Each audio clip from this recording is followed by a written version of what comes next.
Let me get straight to the good stuff. Armand told Delicia how he really feels. He told her she's the one. She said, the one what? The stylist for you?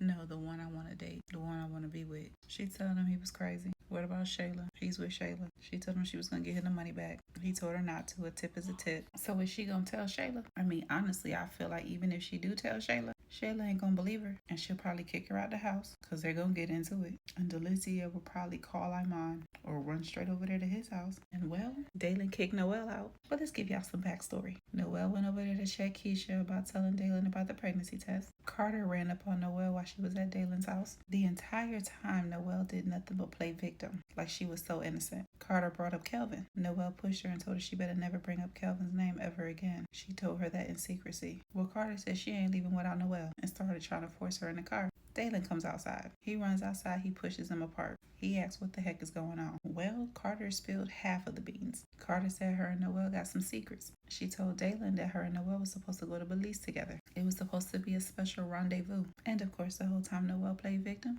played like she was innocent. Carter said little Miss Noelle is not as innocent as she portrays to be. She's very selfish. She don't care about no one but herself. Dalen walks off and he said, you know what, Carter, you can have her. Carter said, hell, I don't want her. You can have her. Dalen slammed the door in Noelle's face. When he comes out, he throws her clothes outside. He told her, I don't know how I can get it through your head, but you need to get out of here. You need to leave. Bye. He went off. She doing all that begging, all that pleading. I'm mad that Carter didn't say, oh, and by the way, she slept with Kelvin before she slept with you. Dang, why didn't she say that? And Dalen, please don't take her back. But for now, bye, Noelle.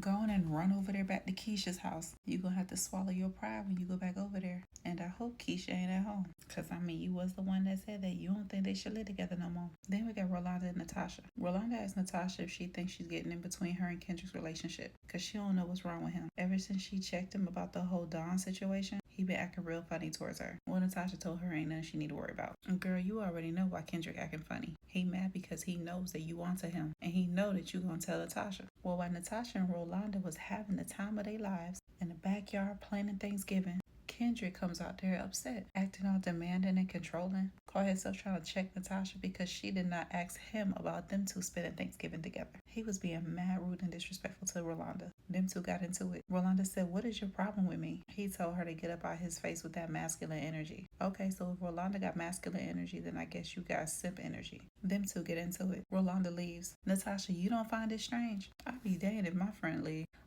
This is my house. My house. You don't pay no bills here. For you to have all of this attitude, you need to leave. Then we got Auntie Trish and Ernestine. She tells Ernestine that her mama did find some money in the chicken coop. Well, Jay comes over there. Aunt Trish mentions it to Jay. Jay goes off. You was just being messy. Anyway, all three of them are outside trying to find the money. They trying to find it before James or Trey finds it. Here we are thinking that the auntie had the money. All along, the money is still somewhere on the property, allegedly. She probably spent that money. She probably put that money in some stocks, probably paid off some bills, but I guess they gonna end up finding it somewhere in a shoebox in her closet or something. Guess we gotta wait and see. Then we got Diana confronting Rico. Off topic, Rico kind of looked like Karis, just taller. But anyway, Diana confronts him about cheating on her. He blames D. Talk about D always in his business. With him to go back and forth. He coming up with every excuse in the book. Talking about he chose her, he want her. When she told him to leave, he's trying to plead. And out comes D. D walks up like he's some godfather, grabs the wine, and make Rico leave. Then we got a skit of Diana telling D that her cousin Diara is moving to Atlanta. Damn. Keep Diara where she at. Where Diablo? Finish that storyline. Where's Don? Damn. Then we got Larry telling Brooke not to let Bethany get under her skin. Larry makes it to Chicago. Well, when he gets there, Destiny's mom let him know that Shara's on her way. He did not know that. So I guess this will be the opportunity where Shara and Larry bond, get closer. I hope so. Well, when he finally does talk to Destiny, he had to check her about her attitude in her mouth. But to me, he didn't check her well enough. Because if I spoke like that to my uncle or anybody in my family growing up, I would have got hit in the mouth. I damn sure would have got popped. These little girls in these skits is just disrespectful. Well, out of the kindness of Larry's heart, and because he wanted to do the right thing, he called Bethany and let her know that he just found out that Shara is on her way and she should be there tonight. And of course, Bethany goes off, talking about he had this planned all along. He knew it. He waited until he got 4 states away to tell her. Them two going back and forth. Sir, don't forget, this is who you trust your daughter to be with while you're not around. And you was telling Brooke not to let Bethany get under her skin. And Bethany was being disrespectful and got in your daughter's face just a couple of days ago, and you had to tell her to back up. And she told you that she would do whatever she wanted to do. do to her. But anyway, Bethany got mad at him and hung up on him. Then we got Tamara asking Denisha to help her plan Wayne's surprise birthday party. Why would you do that? Wayne literally gave you $30,000 and an additional $12,000 that you were supposed to give to Dee, but Dee did not take back. Why don't you get an event planner? How hard is that? You don't have to do it all yourself. Skip. Then we got Ron and Piari. Piari asked Ron to go over there to Anthony's house to meet him and Amber. Well, they do. Amber recognized Ron from Insecure. That made Anthony feel some type of way. Piari was boasting and bragging about her man. Anthony was feeling some type of way. Amber was too friendly with Ron and Piari. Anthony was feeling some type of way. Everybody's having a good time and Kikin. Anthony's feeling some type of way. Ron kept it cool and was still genuine with his interactions.